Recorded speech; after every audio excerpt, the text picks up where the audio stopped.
we're going to turn to our guest speaker tonight, Shakeeb Rashidi.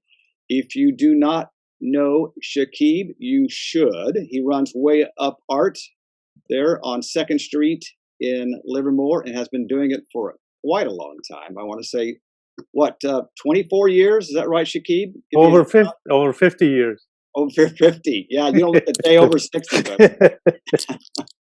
So for those of you who up through the doorway at Way Up Art, you have made a big mistake. It is wonderful. He is wonderful. If he doesn't have something you want, he'll get it for you. So you should check it out. He is a great supporter of the arts. We love Shakeeb and everything he does for the art community, and having our own actual homegrown community organic art supply store is wonderful. So we love him and want to support him, and we thank him for talking with us tonight about framing your art. So if you have questions, write them, put them in the chat, and we will collect those. And at the end of his talk, we'll gather together those questions and see if we can stump the dummy. Thank you so much, Dennis. I appreciate it. Shakeeb. Thank you very much, and I greatly appreciate and thank you all, everyone, for supporting us throughout the years. I know we've been in business for over 50 years, but no, I wasn't the original, business owner. It was Gene Hawley, as a lot of you probably know, and we, greatly appreciated, especially through this past year. It's been tough, but we made it through, and we're looking forward to past this pandemic and get back to our some sort of normalcy, and get back to our art classes and art shows, and want to get back to seeing each other's creativity and getting inspired by it. But having said that, I think I just wanted to share a little bit of my expertise on the framing side of it. And Dennis asked me if I would talk a little bit about framing and preservation, and I thought I can show you some. Let me start my slideshow over here. I could do that. Am I on? Yes. You look beautiful, darling. All right. Sounds good. Anyway, so we want to just talk. I just wanted to talk about a little bit about conservation and framing. As we all kind of know about the. Oh, there we go. I think we went too much over here. Can I go back over here? Yeah. There we go. Anyway, so it's very important to when we framing our artwork is number one is to we want to use products that are archival, professional products that are not student quality, or it fades or deteriorates over time. But sometimes some of our great works comes from practice with student quality stuff, and we can always just protect that, especially with when you're displaying in the art in the shows, and even though when you're selling, it's let me go to the second one here. What you want to do is, what I kind of like talk to my artist, the artist that comes to my store is, we talk about, obviously the first thing is the supplies, work with professional art supplies, and then we talk about mat boards and archival mat boards and conservation glass, and acid-free tapes and acid-free backing and dust cover. All of these I've seen in the past. A lot of work that came through my store. It's kind of like like from 15-20 years ago, the art fell down because they didn't use the acid-free tape. The mat totally discolored because it was not an acid free, and also when it's not, the mat's not acid free, it hurts the art, and the color deteriorates. And then when you don't use a UV glass, as you know, everything just kind of fades. I know a lot of people think about it's sunlight. Though it's not hanging in the sunlight, it should be okay. But as a matter of fact, just the natural light, it hurts an art.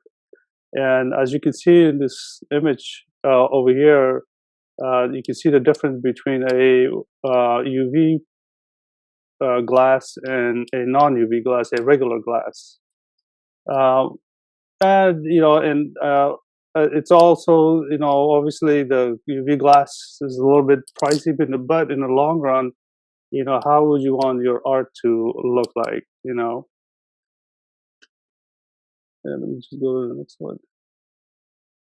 And when you're framing your artwork, obviously you got art that goes under glass, and then you got painting that doesn't require any glass or anything.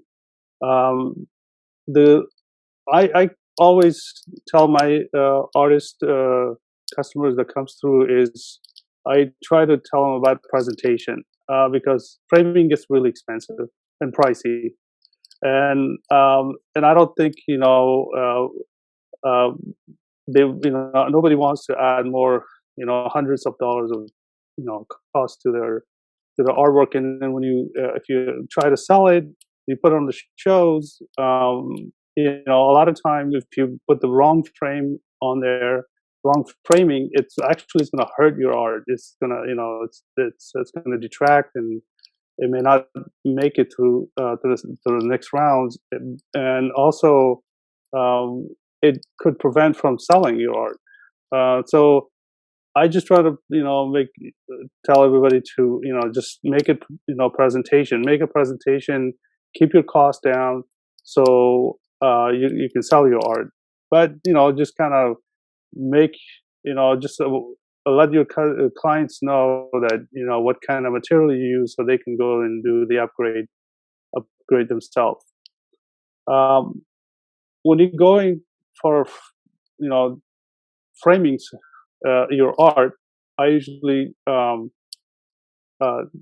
them not to frame it for yourself, because we all have different tastes. If you're gonna go with a framing that you like, most likely there's someone else who's not gonna like it. It's not gonna go in their house, and we want to do it where it's kind of like neutral, where it can go to anybody's house at any time. So here's an image of the example of one that somebody could do it all because they're picking up the browns and the greens, and then here's the one that is more for presentation reasons. You can find white mats anywhere in any either my store or other stores that carry these products, and you can easily find black frame, and you can see the difference as far as presentation goes. If you want to go for an art show, I suggest that you want to present your art so your art can speak for itself, so that everything else kind of becomes a secondary in the presentation. And then a lot of times it's really hard to imagine when you're framing something. And what I do is, there's an example where you look at a frame and a mat and a corner sample, and it's hard to, on the right, it's hard to picture everything because it's so much distraction going on. And what I do is on the left here is, what you could do is you kind of close everything out, like block everything out, and just kind of look at the corner of a frame where you can see part of the image, so you can kind of visual the rest of the your framing. And as far as like when I pick my frame, when I see when I pick the color of my mats or frames, I just want to make sure the art is coming out. I don't want any distraction on the outside. Even though we're picking up bottom double mats over there, I don't want to create a ring around my art. I want to pick a color from the art, but some muted color where it's going to enhance it, but not take away from the art. And you can kind of easily kind of decide which, if you want to go with the dark matting to bring up the make the poster light, or if you want to go with the previous picture where I show, which the mat was white and the picture was in the medium value. And then and this picture right here, we always I talk about like the borders with the matte borders. I think it's hard to convince people to go with a bigger border, because sometimes when we come through, especially as a framer, we come through as we're trying to make things bigger, but it's not. It's the best choice when you're putting, as you can see right here, the difference between a 3-inch, a 4-inch mat, or 2-inch mat and a 3-inch mat. It makes a big difference when you're in presentation. It creates more space, and it takes your focus right to the picture, rather than making the borders small in the frame, and everything becomes very busy on the outside, and your eye will just keep kind of go back and forth between the art and the picture. I mean, the art in the frame. And this one is a great example of some oil paintings and how to go about doing an oil painting. Oil painting, my recommendations are always is, if your art is busy, go for something very simple, so it doesn't just detract or compete with your art. And if your art is simple, especially like the still image over here, the one in the middle, as you can see, if it's very simple, then at that point you can add some a little bit of a frame that has a little bit of decoration or something on it, where it kind of like it, so the whole thing doesn't become like one giant boring piece. And with the one on the right, you can see how a frame that if you pick a fancy frame, maybe you like it, and it's a really nice frame, but doesn't necessarily go with the piece. And especially on the top right corner, where it's a very rustic dark frame, which is great, right? It's a if somebody and you could kind of have that kind of rustic piece on there, but yet it kind of competes with the brush strokes and with the texture. So in that case, you want to kind of avoid those situations, and kind of stay with something that's gonna present your art and not detract it. And then finally, you can kind of finish it off. Here's some supplies everybody needs to, like wires, plastic coated wires, D-ring hangers. These are all standard nowadays in all the art shows. This is what they want you to have. They don't want those screw eyes hangers in the back of the art anymore. It's very important to, these are, you can find it in any hardware store. The tapes we have here is, we always recommend everybody to use archival tapes. Archival tapes, it doesn't dry out over time. The regular tape, like masking tapes or non-archival tapes, over time they dry out and your art falls down.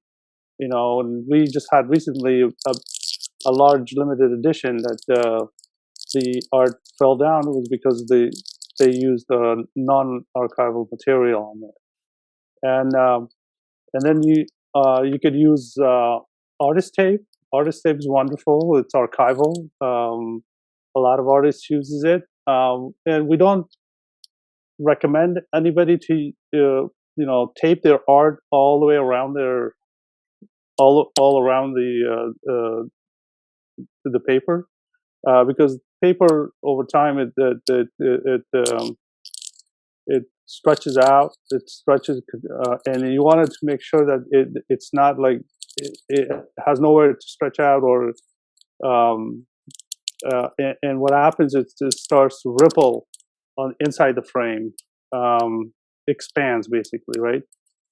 So as you see in this little picture right here on the linen hinging tape, where it shows you kind of like you want to do a couple of hinges on top, and you let your paper kind of like just be not taped all the way around. So if it needs to expand, it can expand easily without warping and creasing on the inside.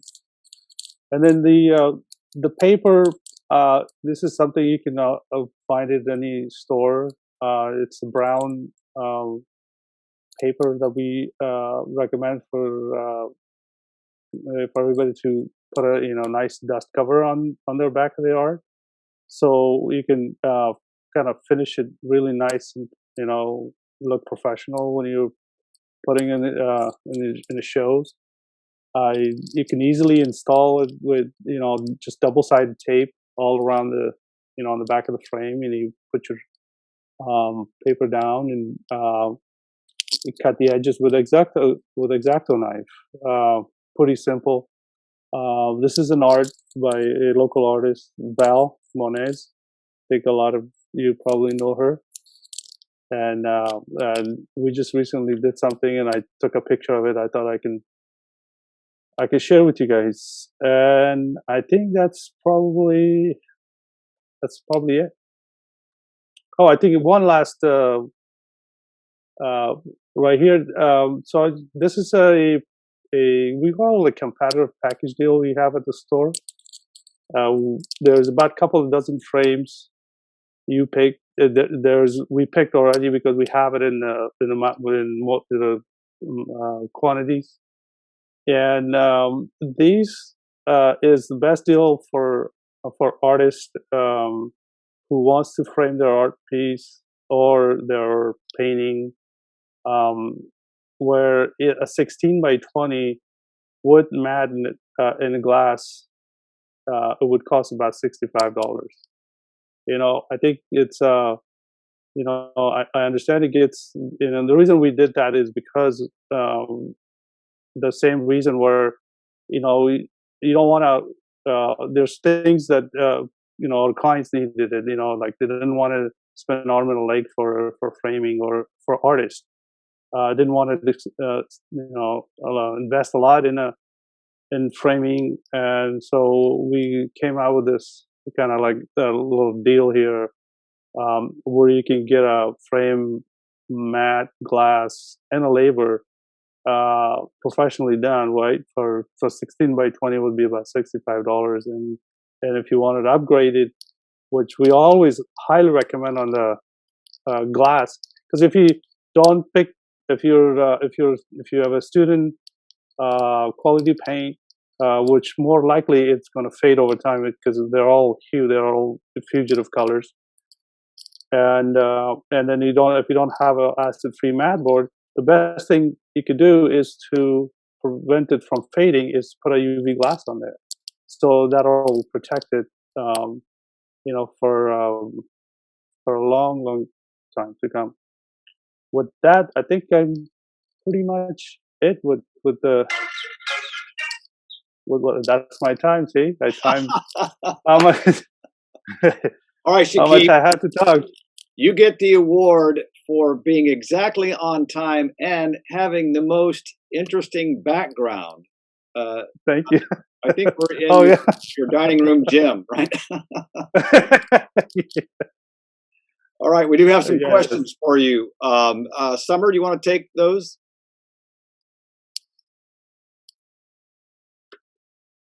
Yes, sir. So, Why don't we, there you go. There you go. Highlight Shakeeb, fantastic. All right.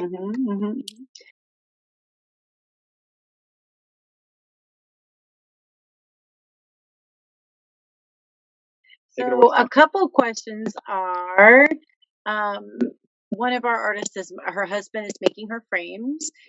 She doesn't use foam core though, and would that dust cover help?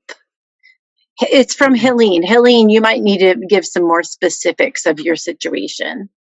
Sure. My husband builds my frames, and I do the matting myself. And I realized that for archival purposes, I should probably have an acid-free foam board or the dust cover or both. So I was going to ask if our process of making the frames at home, what we could do to make them archival.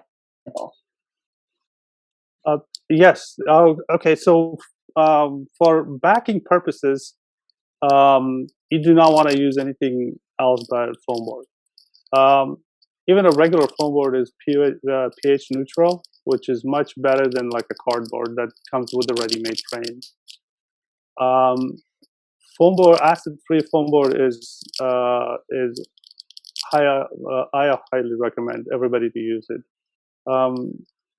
The dust cover, I think what it does, it prevents from all the bugs and creatures to get into your frame, and there a lot of time they go in and they die in the front of your art. They go inside your frame and they just die in there, and the next thing you know, you have a piece of art that has a bug in it. So and also that you want them to prevent from making home in the back of your art too. I think that the dust cover, it provides that protection. But as far as like backing goes, I don't I never recommend anybody use anything but foam board. Even a regular foam board, which is much better because it's pH neutral. It's not an archival, but it's kind of just it will not hurt it. But cardboard, I've seen it. It's terrible. It creates these little brown spots on your art. It starts on the back and then it kind of seeps through, and then it'll come in the front, and over time it just kind of ruins everything. Okay. I do have one quick follow-up question. We don't use cardboard on the backing. We use sort of a masonite board cut to size. But do you recommend having the acid-free foam board in front of that so that it encases the artwork for Yes, safety? definitely. If you can, if you have the room to do it. A lot of time frames don't have the room to put a lot of stuff in there. But if you don't, I would use barrier paper, anything archival. That would be the way to do it, because then that prevents the art to get the acid to penetrate to the art. So. Okay, thanks. I think that may be it as far as questions in the chat. If anybody else has any questions about, I've go got a ahead. question for you. People talk about conservation clear glass and museum glass. You talked about two different glasses earlier. Is there a difference between conservation? I've heard the term conservation clear glass, and with my pastels, I used to use museum glass. So is there a, are those one and the same, or are they actually different? Um, everybody kind of like have that. I think they have that terminology where they say the museum glass is a conservation glass. Um, Museum glass is conservation to begin with, but with framing, museum glass is a next up higher glass than, like, let's say, regular conservation.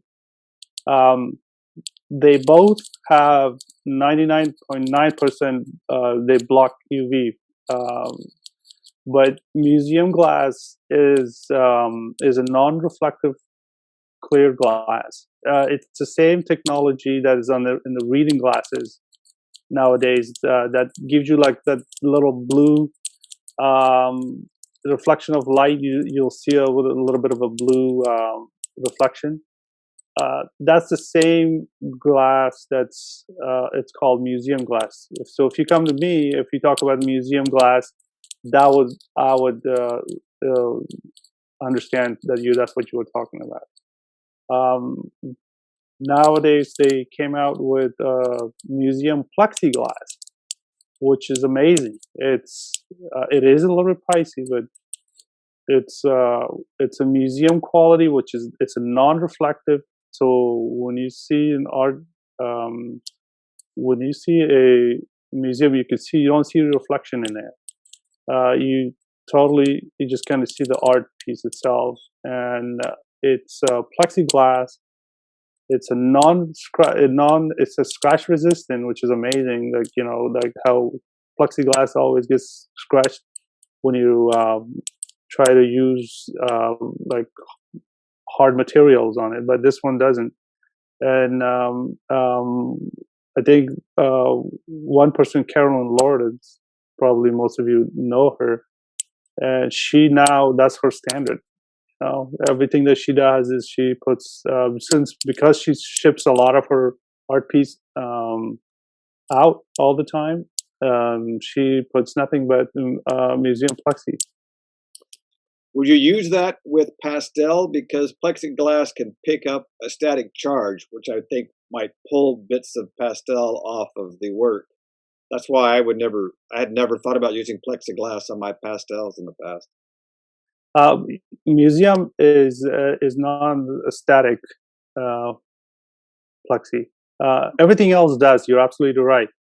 Regular plexi, UV plexi, they all do. But this new type of museum plexi that they have, it's amazing. Yeah, it doesn't.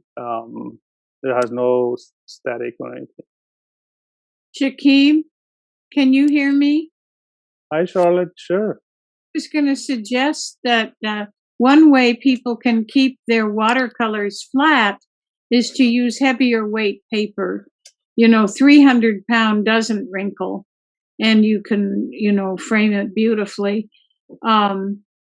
If you're careful, 240, but certainly not 90 or, whatever. Anyway, 300-pound is better for flat watercolors, right? Great. Yeah, absolutely. The 300-pound is very thick watercolor. You can always use that. It does create a little bit more texture, and but as far as the thickness goes, it's amazing. Press, if you like, or even Yupo now, of course, stays flat. Yes, Yupo is a synthetic paper, so it doesn't absorb any water. So it just kind of however you paint it, that's what you're gonna get. So it's not it's amazing, but it's it's kind of a little different because it's and a lot of artists doesn't. It's not an easy surface. You have to. Well, it's fun. I enjoy it. But anyway, those are ways of managing flatness before framing. There's another question that is in the chat, and it says, "What is the most interesting thing that you have framed?" Oh my God. What are some fun stories that you have? Oh, wow. Palm leaf, garbage from the beach. Not a garbage, but they found these wooden pieces that that represented letters and stuff. But palm leaf was very interesting that we did. I mean, everything. I mean, shells, seashells. Yeah. I mean, it's yeah. I mean, it, I just love the challenge when somebody brings a piece of palm leaf, a dried palm leaf that they wanna frame it, and we look at it and we have no idea how we're gonna do it, but we're gonna do it.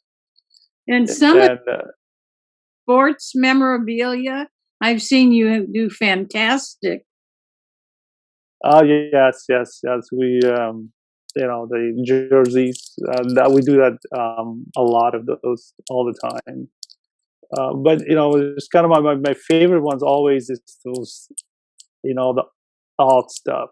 You know, um, Things totally out of the box. Some totally um, uh, just give us a little bit of a challenge of how to present it. And come up with a creative way to present it. Not to make my framing to be the centerpiece, but to have the art, to be the centerpiece. But kind of art framing would be the secondary. Well, Shakeeb, that was awesome. Thank you so much.